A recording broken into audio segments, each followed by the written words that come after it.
Hey, good morning. Welcome back to Morning Live. A final look now at your sports news for this morning.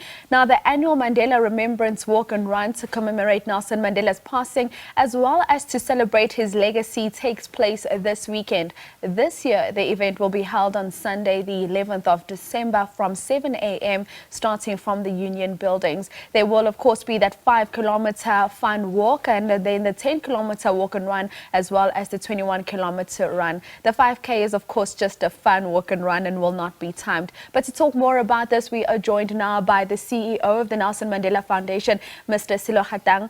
Good morning, sir. Thank you so much for joining us on Sports and Morning Live. Good morning, and thank you for this opportunity. Oh, absolute pleasure. Let's talk about this Nelson Mandela Remembrance Walk and Run, and just talk us through the importance of this event and how far it's come since inception.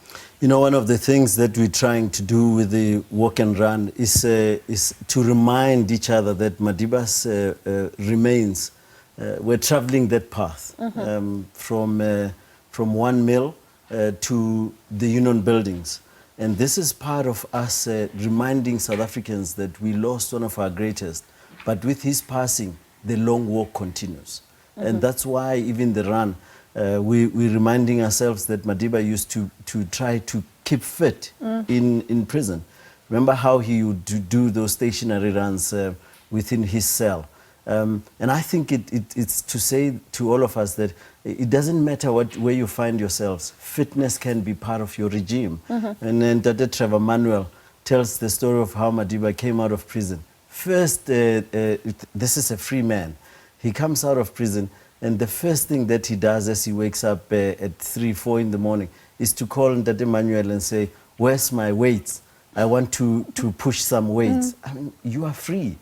From you prison. can do whatever you want. It's your first morning that you could just lay in, and do nothing.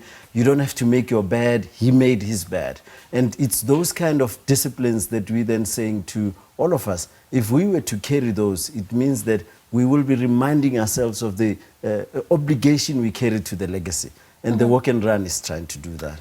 And you talk about the obligation that we carry to the legacy, because we still have a long way to go to get to the society which Madiba envisioned and the one that we've all always wanted since democracy in South Africa. Yeah, one of the sad things about our country today, as we're chatting here, we're dealing with a society that's struggling to find its place, where our woundedness shows itself in how we treat each other. Criminality has taken root. Sanctuaries that we used to know, this is a sanctuary, a place of refuge. You run there, you are safe. Even a pastor is not safe from a bullet today. People can't just go to church and just enjoy the ceremony that's there without the fear that their wallets will be taken. And as we're chatting this morning, we're chatting with a society that's grappling with corruption, that's grappling with service delivery, that's grappling with the issues you were dealing with earlier on mismanagement of one of our best of the best, soccer. And I think if we are to begin to think of the society that Madiba thought that would be, it means that poverty and inequality will be dealt with, that we will be able to have parks that are really parks that people can just enjoy without fear of crime. We opened a park, and we missed you there, by the way. I was hoping you'd be there. That we opened a park in Rivoli, dedicated to Madiba, and in honor of one of our best, the Nelson Mandela Foundation, who served Madiba for over 20 years. This is Ahmad Dango. And as we opened this, it was so nice to see children being children, playing around, being able to run around. But now you hear this morning that a mother is mourning the fact that a 9-year-old was raped. Yeah. So those parks then, you hope that they will be safe enough for children to be able to run, for parents to just take their children there, and families to be families in those places. So the walk and run is an opportunity for you to bring your friends through. And I'm hoping you'd still be there, because last time you said you were going to do 21. I never saw you do that, but Asiko Lapo. It was raining last time, so we ended up restricting it to the 5 and the 10 only. Yeah, and you ended up not doing it, but it's okay. we are I was still working. hopeful. I was a working woman on the day. But let's talk about the participation in this year's edition of the Remembrance Walk and Run, and perhaps also just talk us through the interest from a commercial point of view, from commercial partners, and what's that been like building up to this year's event? You know, one of the things that moved us this year is that it was the first one after COVID years. Yeah. As you know, you managed you emceed the one in 2019. Last year. Was it last year that you ran it? Yes. And as we were doing this, this is the first time we're doing it with all of us there. And the sad thing is we are already oversubscribed. So we restricted it to 5,000 runners and walkers, and we are oversubscribed. And we are grateful to the Gauteng government in terms of sports, arts and culture. And one of the things that we are hoping to do is next year marks the 10th anniversary of Madiba's passing. We've agreed with the MEC, Mosopia, that we're going to grow it into a bigger thing. And we're hoping that you'll be our partners, the SABC also again. And we are hoping that those who are in the fitness space will also be coming through. One of those partners is Discovery, who will be managing our timing. Yes. And we are hoping that with those kind of partners, we will grow it next year to even have greater partners, the drinks partners, all these partners that make a run what it is. And we are hoping to also make it a full marathon. In other words, go beyond 21, make it And 42. go to 42. And that the numbers will double, if not quadruple. And hopefully we'll have over 20,000 runners and walkers do that. So next year we need to go big to remind ourselves that we lost Madiba 10 years ago.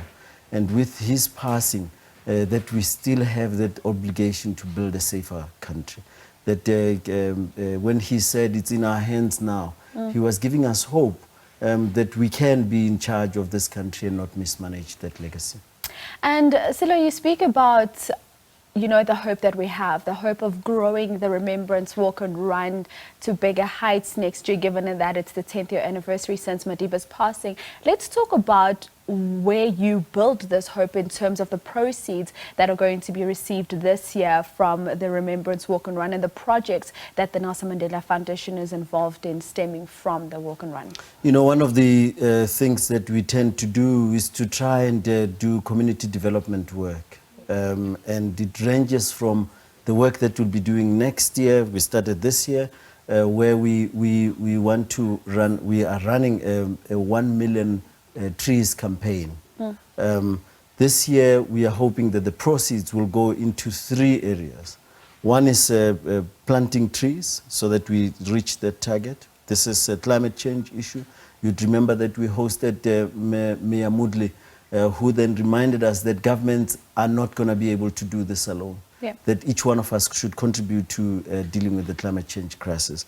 The second one is on food security, because our bondedness also comes with how we cannot be enjoying food when there are those who go to bed without knowing where their next meal will come from. The schools are closing. I always imagine those children that are always beneficiaries of the breakfast and the lunch at school. What happens during the holidays? Yeah. Because their parents are not working, with over 50% of our people not working, it's a problem that we have to face with. So food security is one, and we'll be building this, planting these gardens, vegetable gardens in communities. The third one is our work in early childhood development, where we have been working both in infrastructure but in policy. And we are hoping that our partners will come on board again, that we can help give a chance to those who are the little ones, that their chances of success are doubled because we did something as they grow up. And I think with this kind of work that we're trying to do, we will be helping to build that country of Madiba's dreams. Indeed, Mr. Hatang, thank you so much for your time this morning, and we do hope that everything will go accordingly on Sunday as you take part in that walk and run. I'm assuming you're doing 5 kilometers. Well, I'll be doing 21. I'll shock you today. I am shocked for real. I will need to see the time that you complete the race and to believe it. Mr. Sello Hatang, the CEO of the Nelson Mandela Foundation, of course, just talking to us about the Nelson Mandela Remembrance Walk and Run, which will be taking place on Sunday, starting at 7 a.m. It's a 5-kilometer fun walk and run. It's the 10-kilometer run and walk, as well as, of course, that 21-kilometer half marathon. Fully subscribed, all tickets sold out, so congratulations on the good efforts. Time now for an ad break, and that's the note in which we wrap up your sports news for today. SK will have your morning headlines after the break, but for your sports news on Morning Live, a good morning to you. My name is Vusiwe Ngobo.